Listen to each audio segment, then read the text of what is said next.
Sorry cantt जिहड़ा एक परंपरागत अर्थशास्त्री सी उहदे हिसाब नाल मुद्रा कोई भी वस्तु हो सकती है जो वटांदरे के माध्यम मुल के मापदंड के रूप विच उपयोग की जाती है। ठीक है, उहदे हिसाब नाल मुद्रा की है नोट सिक्के ते डिमांड डिपॉजिट। डिमांड डिपॉजिट जिहड़ी असीं बैंकां विच पैसा जमा कराने, ठीक है, डिमांड करन ते सानूं वो डिपॉजिट मिल जाते हैं। शिकागो अप्रोच दे विच बस असीं आही याद कर लो मुद्रा के रूप में किन्नू किन्नू मनते हैं उन्होंने एक्सप्लेन कर दिओ थोड़ा। हुण शिकागो कहंदा सी करंसी ते डिमांड डिपॉजिट, जिवें नोट ते कॉइन करंसी हो गई, ठीक है, इन्हां ने नोट ते कॉइन ले सी, एक ही हो गई करंसी प्लस डिमांड डिपॉजिट। इन्हें एक होर फैक्टर विच ऐड करता टाइम डिपॉजिट। डिमांड डिपॉजिट जिवें आपां करंट अकाउंट दे विच पैसे जमा कराने हैं, सेविंग अकाउंट से कभी भी कढ़वा सकते हैं। जे अज मेरे अकाउंट 50,000 रुपया पिया, मैनूं 5,000 की लोड़ है, मैं किसी टाइम जाके एनी टाइम बैंक चो कढ़वा सकती हाँ। टाइम डिपॉजिट हो गए जिवें फिक्स डिपॉजिट FDs हो गई है ना, फिक्स डिपॉजिट कि असीं 1 साल तो पहला नहीं कढ़ा सकते या 5 साल तो पहला नहीं कढ़ा सकते, उन्होंने भी ये मनी के रूप में काउंट करता है। ठीक है, उस तो बाद गुरले अते शाह। गुरले ते शाह की कहता है, अब विच जिहड़ियां लाइन अंडरलाइनस वो कर लियो थोड़ी एक्सप्लेनेशन। ठीक है, ये की कहता मुद्रा च की हुंदा है currency, demand deposit, time deposit, ये तो सीगा ही सीगा, प्लस उन्हें होर ऐड करता saving bank deposit plus share plus bond. जिहड़े आपां शेयर खरीदते हैं या बॉन्ड खरीदते हैं ये भी उन्हें विच ऐड कर लिया। लास्ट है जिहड़ी केंद्री बैंक की या रेडक्लिफ अप्रोच, ये सब तो वड्डी डेफिनेशन है currency, demand deposit, time deposit, saving account, share, bond, securities, credit from unorganised sector. जे असीं किसी अनऑर्गेनाइज सैक्टर तो पैसा लैने आ, ठीक है, करजा लैने या उधार लैने, उन्होंने भी इन्ने विच ऐड किया। क्लीयर, एक ही है केंद्री बैंक की अप्रोच। ये तो सीगियां मनी दियां डेफिनेशनस अलग अलग कि मुद्रा की है, मुद्रा नूं असीं की कहने हैं या मुद्रा वस्तु की है। हुण आ गया अपने को फंक्शनस ऑफ मनी। फंक्शनस च आपां की पढ़ना कि मुद्रा दे काम की है। जिहड़ी मनी है या पैसा की काम करता है, primary function, secondary function, contingent functions. Primary function की हो गए मुढ़ले काम, मुढ़ले कामां च आ गया मीडियम ऑफ एक्सचेंज। सब तो वड्डा काम तो देखो जो मुद्रा नहीं सी ना उदों की सी बार्टर इकोनमी। बार्टर इकोनमी मतलब वस्तु वटांदरा प्रणाली।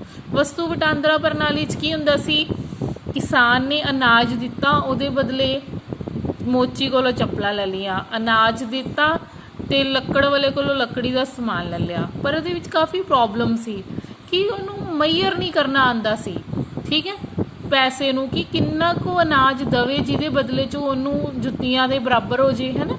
ये किहदे नाल ईजी होया, मनी नाल, क्योंकि इन्हें वैल्यू डिटरमिन की नाले खरीदना की हुंदा सी कि अनाज ज़्यादा देर स्टोर करके नहीं रख सकते, उस टाइम उन्होंने वेचना पैंदा सी। जे पैसे के रूप में होगा मुद्रा तो असीं इहनूं ज़्यादा देर तक स्टोर करके रख सकते हैं, है ना। ये स्टोर का काम हो गया। आपां कर रहे हैं वटांदरे का माध्यम। ये अपनी मुद्रा की है, एक मनुख मुद्रा दे के वस्तुआं नूं खरीद सकता है या मुद्रा लैके अपन वस्तुआं नूं वेच सकता है। खरीदण अते वेचण का साधन हुण साडे कोल की है, मुद्रा। ये की है वटांदरे का माध्यम। उस तो बाद आ गया मुल का मापदंड। वही मैं तुहानूं दस्सिया किन्नी क कनक दवे किसान लकड़ी का, जे उन्हें कोई सोफा या बैड लेना है ना, आइडिया नहीं है उन्होंने, मुश्किल हुंदी सी इहनूं काउंट करन विच। इस करके जिहड़ी मनी है ये मुल का मापदंड भी होगी। क्लीयर कि इन्ना क मुल हो सकता है। बस सोफे की कीमत रखती, बैड की रखती, कनक की रखती। कनक तुसीं वेचो, जिन्हें तुहानूं पैसे आए उस पैसों नाल अपना समान खरीद लो। Maihar of value. हुण आ गया तुहाडे कोल सैकेंडरी ते प्राइमरी च उन्हें की दिता, दो ही दिता, मीडियम ऑफ एक्सचेंज ते मैयर ऑफ वैल्यू। हुण आ गया secondary function. Standard of deferred payment, ठीक है, जे किसी लैन देन का भुगतान असीं उस वेले ना करके कुछ समय लिए स्थगित कर दिए तो उन्होंने स्थगित भुगतान कहते हैं। इन्हां स्थगित भुगतानां नूं असीं मुद्रा दे नाल भुगता सकते हैं। स्टोर ऑफ वैल्यू नैचुरली है, अनाज नूं तुसीं ज़्यादा देर तक, हुण मान लो एक किसान का काम की सिर्फ सब्जियां उगाना, वो सब्जियां रख तो नहीं सकता साल भर, कि मैं साल बाद जे मैंने किसी चीज़ की लोड़ है मैं सब्जी दे के अपना समान ले लूँगा। औखा हुंदा सी ना। हुण सब्जियां उस टाइम वेच दे, ਉਹਦੇ बदले च मनी ले लवे ते मनी नूं अपने कोल स्टोर करके रख सकदा। नैक्सट आ गया मुੱਲ ਦਾ ਹਸਤਾਂਤरण। ठीक है, हस्तांतरण सुविधाजनक बन गया, लोगों ਦੀਆਂ ਲੋੜਾਂ ਵੱਧ ਗਈਆਂ। ठीक है, ਆਪਾਂ दूर दूर तो भी जिवें एमेजोन तो कोई वस्तु खरीद ली, कोई कितों खरीद ली, ਆਪਾਂ करते हैं पैसे पे करते हैं, ਮੁੱਲ ਦਾ हस्तांतरण करता। ठीक है, एक थां तो दूजी थां ते ਜਿਹੜਾ ਅਸੀਂ ट्रांसफर करना ईजी हो गया। ਹੁਣ आ गया ਤੁਹਾਡਾ ਕੰਟੀਜੈਂਟ ਫੰਕਸ਼ਨਸ, ਅਚਨਚੇਤੀ ਕੰਮ, ਜਿਵੇਂ ਸਾਖ ਦਾ ਆਧਾਰ। मुद्रा के प्रचलन तो बिना साख निर्माण संभव नहीं है। चैक, ड्राफ्ट, ये सारा कुछ किहदे नाल संभव होया? मनी नाल। मैक्सीमम सैटिस्फैक्शन, मनी दे नाल सानू वध तो वध संतुष्टि भी मिलती है ना। जो आप बाजार कोई वस्तु लैन जाने आपां नूं पता नहीं हुंदा, वैसे आपां अपनी जिहड़ी मार्जिनल यूटिलिटी है तो जिहड़े आपां पैसे दिन्ने उहनूं इक्वल करन दी कोशिश करते हैं। आपां कहने ने कोई चीज़ लैन जाने 100 तो वध नहीं लगती, मतलब जिहड़ी सानू उस तो उपयोगिता मिलनी है, यूटिलिटी मिलनी है, ठीक है, वो मान लो 100 तो वध नहीं है।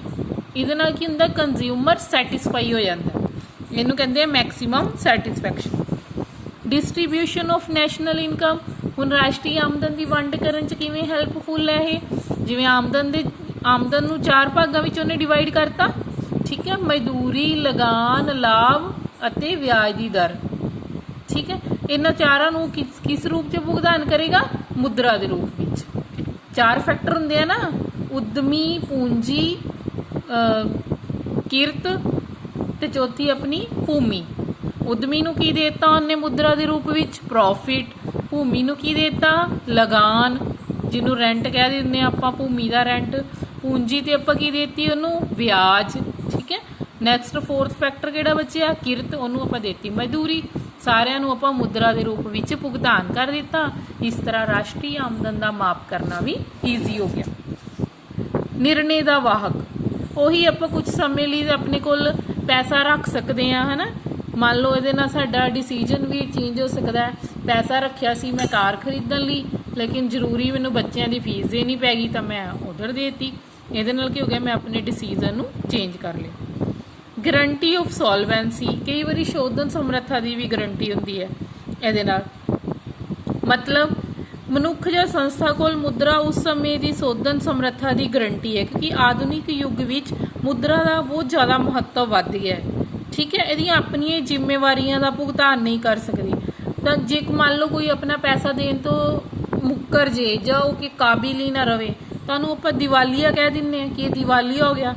इस करके गारंटी ऑफ सॉल्वेंसी है, ये नाल साडी सॉल्वेंसी की गारंटी भी होंदी है कि पैसा सानू वापस आएगा या नहीं आएगा। पूंजी की तरलता विच वाधा, एक इहदे च लिक्विडिटी बहुत है। पैसा अपने कोल है, आपां हर टाइम उन्होंने लिक्विड फॉर्म, लिक्विड मीनस तरलता, उन्होंने आपां किते भी जाके खर्च सकते हैं, कोई भी चीज़ जो मर्जी खरीद सकते हैं। इहदे विच जिहड़ी परचेजिंग पावर है बहुत ज़्यादा है, इहनूं कहंदे लिक्विडिटी। ठीक है, फिर पूंजी की तरलता, केन्स के अनुसार तीनों देशों लिए पूंजी की तरलता या मुद्रा के रूप में मंग रही है। पहला भी पढ़िया सी, कारोबारी उद्देश्य, मतलब जे असी व्यापार करना है, पूरे महीने खर्चे चलाने हैं तो सानू पैसे चाहिए, उहदे लई असी मुद्रा की मंग करांगे। सावधानी उद्देश्य, प्रिकॉशनरी मोटिव, कई बार की हुंदा है कि आपां नूं सैलरी तो आ गई 1 तरीक नूं, पर पूरे महीने कोई बीमारी आ सकती है, ठमारी आ सकती है, विआह आ सकता, शादी आ सकती, कुछ भी दुख सुख वास्ते जिहड़ा आपां पैसा रखते हैं उन्होंने आपां कहांगे सावधानी उद्देश्य। 3rd आ गया तुहाडे कोल स्पैकुलेटिव मोटिव, सट्टा उद्देश्य। कई बार पैसे की मंग क्यों करते हैं आपां? लॉटरी पाल ली, है ना, जां कई बार आपां रख लैंदे उन्होंने भी स्पैकुलेटिव कहने हैं कि आपां अपने को इन्ने क पैसे रखिए, कोई पता नहीं होंदा। कई बार कच्चा, मतलब एक व्यापारी ये सोचता है हो सकता है कच्चा माल किसी टाइम बहुत सस्ता हो जाए तो उन्होंने बल्क क्वांटिटी घट रेट पर खरीद सकता है, वो भी सट्टा ही हो गया। ये वास्ते भी वो अपने को थोड़ा कैश के रूप में पैसा रखता है। आप 3 पॉइंट क्यों के पढ़े कि पूंजी की जी लिक्विडिटी है, जब पूंजी नूं नगद असी क्यों रखना चाहते हैं, ਜਾਂ ਤਾਂ ਅਸੀਂ कारोबार करना ਹੋਵੇ, ਜਾਂ ਸਾਡੇ को प्रिकॉशनरी मोटिव होवे, है ना, तो ਜਾਂ ਸਾਡੇ को स्पैकुलेटिव मोटिव होवे। क्लीयर, ये हो गए ਤੁਹਾਡੇ मुद्रा के काम। अज आप कर ली मुद्रा की है, ਇਹਦੀ परिभाषा ਤੇ ਇਹਦਾ काम। ठीक है बेटा, ये चंगी तरह लर्न करके ਇਹਦੇ ਹੈਡਿੰਗਸ ਲਿਖ ਲਿਆ ਕਰੋ।